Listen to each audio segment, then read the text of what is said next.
بسم الله الرحمن الرحيم ما جعل الله لرجل من قلبين في جوفه. இந்த ஆயத்துகளுக்கு நேற்று ஒரு சில விளக்கங்கள் உங்களுக்கு முன்னால் சொல்லப்பட்டது.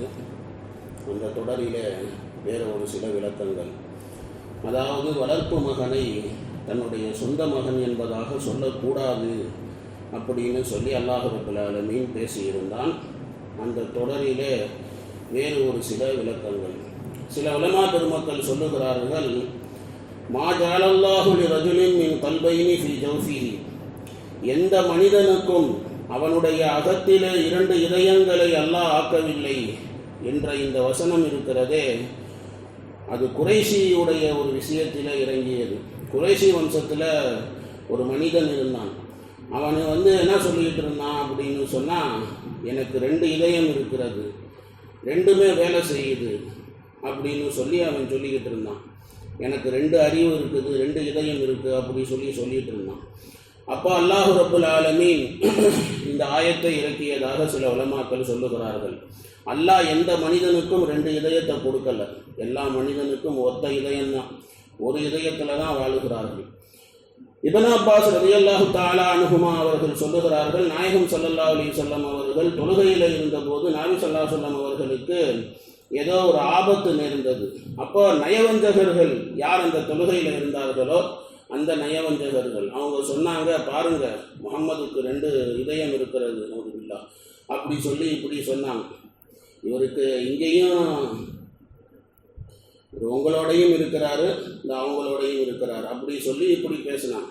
அப்போ இந்த ஆயத்து இறங்கியது அப்படி சொல்லி இப்னு அப்பாஸ் ரலியல்லாஹு அன்ஹு அவர்கள் சொல்லுகிறார்கள், ரசூலுல்லாஹாக இருந்தாலும் சரி, எந்த மனிதனுக்கும் மா ஜஅலல்லாஹு லிரஜுலின் மின் கல்பைனி ஃபீ ஜௌஃபிஹி, அல்லாஹ் ரெண்டு இதயத்தை கொடுக்கவில்லை. ஸுஹ்ரி ரஹ்மத்துல்லாஹி அலைஹி அவர்கள் சொல்லுகிறார்கள், இதெல்லாம் இது ஒரு உதாரணத்துக்காக சொல்லப்பட்டதுங்க. எந்த மனிதனுக்கும் ரெண்டு இதயம் இல்லை, அதே மாதிரி யாரும் அதே மாதிரி எந்த ஒரு மகனுக்கும் ரெண்டு தகப்பன் இருக்க முடியாது.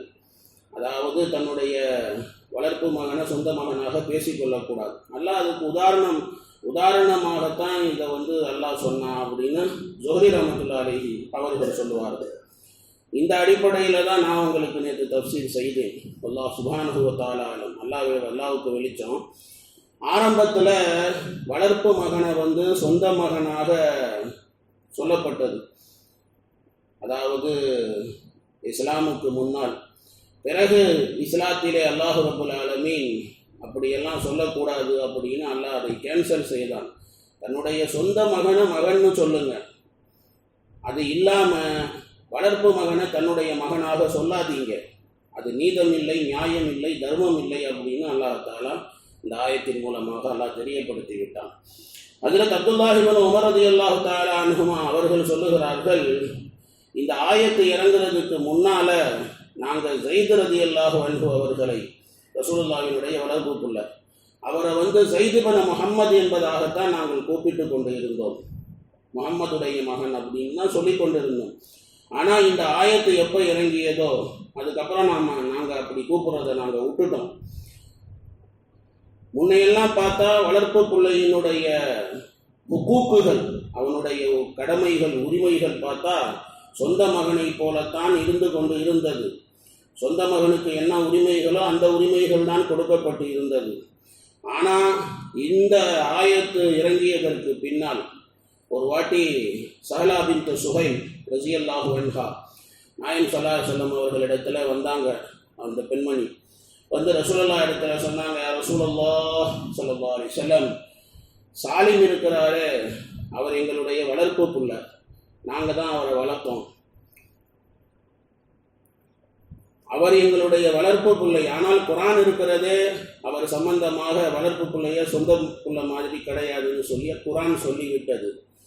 இப்போ நான் அவரோட பர்தா செய்வது இல்லை, அம்மா மாதிரி தானே வளர்த்தாங்க, அப்போ நான் அவர்கிட்ட பர்தா செய்கிறது இல்லை.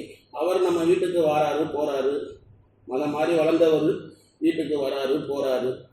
என்னுடைய கணவனார் ஹஜ்ரத் ஹுஸைஃபா ரலியல்லாஹு அன்ஹு அவர் இப்படி வந்துட்டு போகிறது என் வீட்டுக்காரருக்கு பிடிக்கல. அவர் ஒரு மாதிரியாக நினைக்கிறார். என்ன இவன் பாட்டுக்கு வரான், இவன் பாட்டுக்கு போகிறான் அப்படி சொல்லி இப்படி அவர் நினைக்கிறாரு. இப்போ நான் என்ன செய்யட்டும் அப்படின்னு சொல்லி ரசூலுல்லாஹி ஸல்லல்லாஹு அலைஹி வஸல்லம் அவங்கக்கிட்ட அந்த பெண்மணி கேட்டாங்க. இப்போ நபி ஸல்லல்லாஹு அலைஹி வஸல்லம் அவங்க சொன்னாங்க, சாலிமுக்கு உன்னுடைய பாலை கொடுத்து விடு அப்படின்னு சொன்னாங்க. உன்னுடைய பாலை குடிக்க வை அப்படின்னு சொன்னாங்க. பால் குடிச்சிட்டா அப்புறம் அவர் சொந்த பிள்ளை மாதிரி ஆயிடுவார். அதாவது பால் குடி நான் சொந்த பிள்ளைக்கு என்னென்ன இருக்குதோ அதெல்லாம் பால் குடி பிள்ளைக்கும் ஏற்பட்டு விடும். அதனால் நபி அவர்கள் அப்படி சொன்னாங்க. ஆனால் இந்த சட்டமும் இருக்கிறத, இது ஆரம்பத்தில் இருந்த சட்டம் தான், இதுவும் மன்சூக் ஆயிடுச்சு, அதாவது கேன்சல் செய்யப்பட்டுருச்சு. இதை கேன்சல் செய்த சட்டம் வேற ஒன்று இருக்குது. அப்போது இந்த சட்டமும் இப்போ கிடையாது. இப்போ குர்ஆன் ஷரீஃபில் இருக்கிறதே தெளிவாக என்ன சொல்லப்பட்டுருச்சு அப்படின்னா, வளர்ப்புக்குள்ள சொந்த மகனாக ஆக முடியாது. அதனால தான் வளர்ப்பு மகன் இருக்கிறானே, அவன் தன்னுடைய மனைவியை அவன் தலாக் கொடுத்து விட்டால், அந்த பையனை வளர்த்தவர் இருக்கிறார்ல, அவர் மருமகளையே கல்யாணம் பண்ணிக்கலாம், அதுக்கு அனுமதி இருக்குது. ஏன் அப்படின்னு சொன்னால், வளர்ப்பு மகன் இருக்கிறானே அவன் சொந்த மகனாக ஆக முடியாது. ஹஜ்ரத் ஸைத் ரலியல்லாஹு அன்ஹு இருக்கிறார்களே, ரசூலுல்லாஹி ஸல்லல்லாஹு அலைஹி வஸல்லம் அவர்களினுடைய வளர்ப்பு மகன்.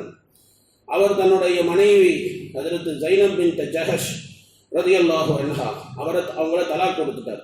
தலாக் கொடுத்ததுக்கு அப்புறமேல நாயகம் ஸல்லல்லாஹு அலைஹி வஸல்லம் அவர்கள் ஸைனப் பின்த் ஜஹஷ் ரலியல்லாஹு அன்ஹா அவர்களை திருமணம் முடித்து கொண்டார்கள்.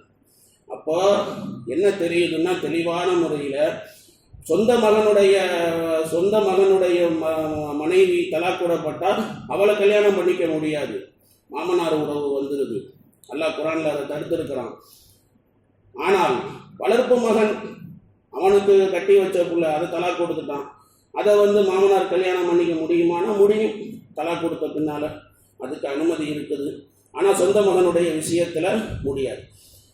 அல்லாஹ் தஆலா எந்தெந்த பெண்களை திருமணம் முடிப்பது ஹராம் அப்படின்னு சொல்லி அல்லாஹ் குர்ஆனில் அன்னிசாங்கிற சூறாவில் அல்லாஹ் பட்டியலிடும்போது அதில் அல்லாஹ் தெளிவாக பேசுவான்.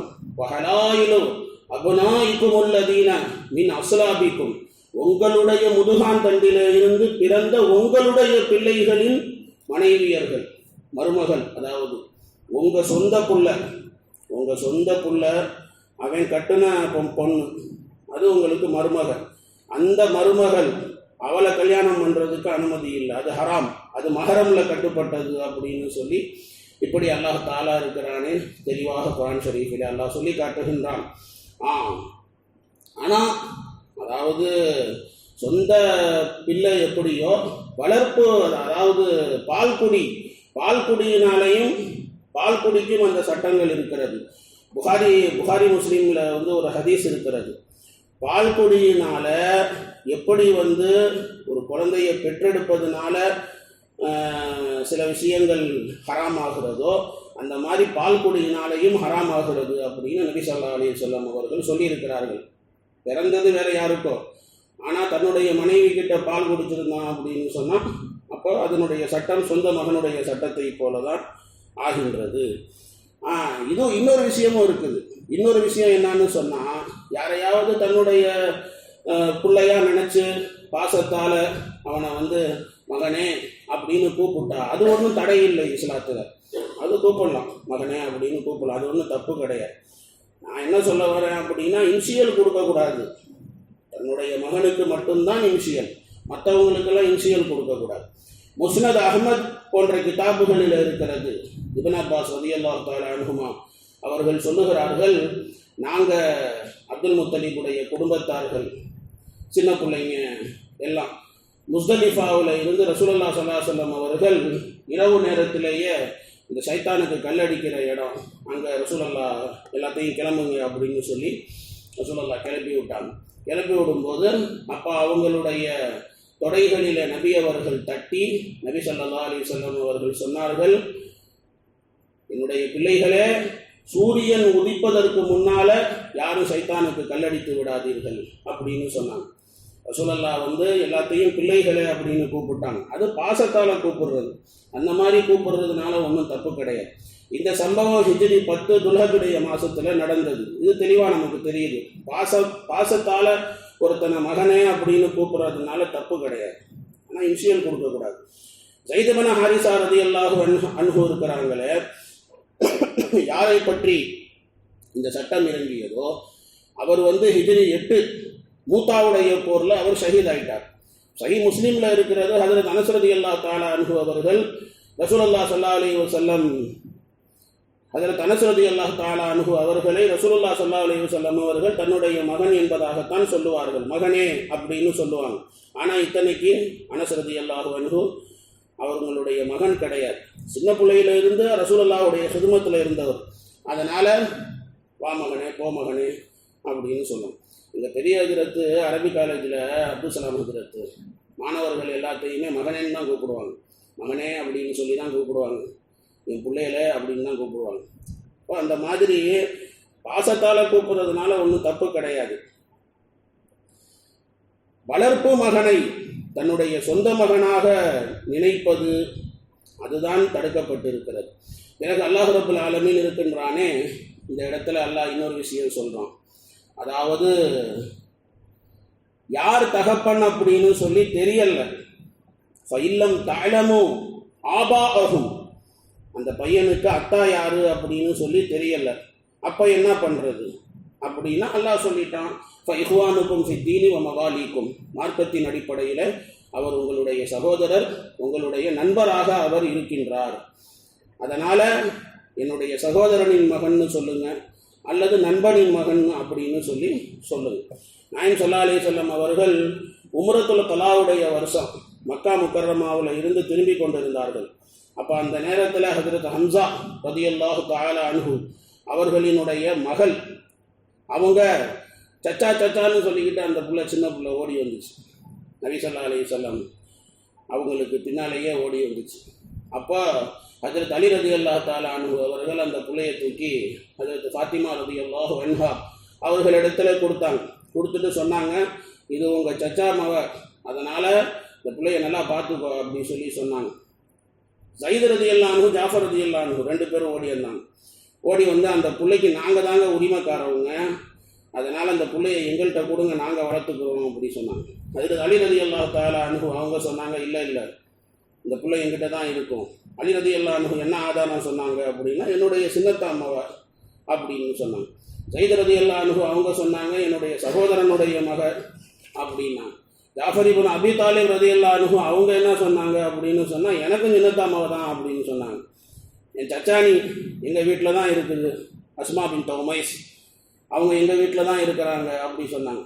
கடைசியாக நபி ஸல்லல்லாஹு அலைஹி வஸல்லம் அவர்கள் என்ன சொன்னாங்கன்னா, ஒரு பிள்ளைய வளர்க்கணும் அப்படின்னு சொன்னால், தாய் இல்லாத போது, தகப்பன் இல்லாத போது அதுக்கு உரிமைக்காரவங்க யார் அப்படின்னா, அந்த பிள்ளையுடைய காலாமா, அம்மா மாதிரி, அம்மாவோட பிறந்தவங்க இருக்கிறாங்களே சகோதரிகள், அந்த சகோதரிகள் அவங்க தாயுடைய ஸ்தானத்தில் இருக்கிறாங்க, காலாமா. அதனால் தாயுடைய ஸ்தானத்தில் இருக்கிறதுனால அவங்கக்கிட்ட தான் கொடுக்கணும். அதனால் அதில் தலிக்கிட்ட சொன்னாங்க, நீங்கள் இந்த பிள்ளைய வளங்க அப்படின்னாங்க. அதை அலி ரலியல்லாஹு அன்ஹு அவர்களை பற்றி சொன்னாங்க, அலியே நீ என்னிலே உள்ளவன், நான் உன்னிலே உள்ளவன் அப்படின்னு சொன்னான். ஜாஃபர் ரலியல்லாஹு அன்ஹு அவங்கள பார்த்து சொன்னாங்க, உருவத்தாலும் தோற்றத்தாலும் நீ எனக்கு ஒப்பானவன் அப்படின்னு ஜாஃபர் ரலியல்லாஹு அன்ஹு அவர்களை பார்த்து சொன்னார்கள். இன்னும் ஒரு சில விளக்கங்கள் இருக்கிறது, இன்ஷா அல்லாஹ் நாளைக்கு பார்க்கலாம். சுப்ஹானல்லாஹி பிஹம்திஹி, சுப்ஹானக்கல்லாஹும்ம பிஹம்திக, நஷ்ஹது அல்லா இலாஹா இல்லா அன்த, நஸ்தக்ஃபிருக வ நதூபு இலைக்.